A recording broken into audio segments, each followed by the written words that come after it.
जय जगन्नाथ जय माँ दुर्गा नवरात्रि माँ दुर्गा 9टी रूप से पूजा पाई थाए।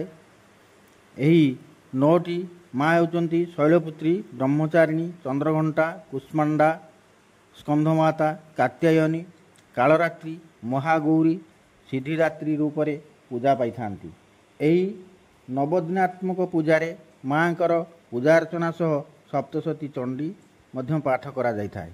एवं दुर्गा चालीसा पाठ करिले कौन शुभ और अशुभ होता है से विषय आम आलोचना करुचु।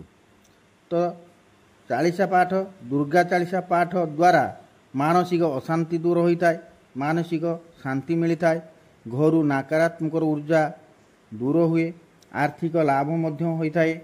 तेबे दुर्गा चालीसा किभली पाठ करिवे से संपर्क रे मु आलोचना करुची। सकाळु स्नान सारी भल वस्त्र परिधान करी देवी माँकर पूजार्चना करंतु। माँ दुर्गा को धूप झुणा दीप लगाइबा सह किछि फलमूल भोग करंतु।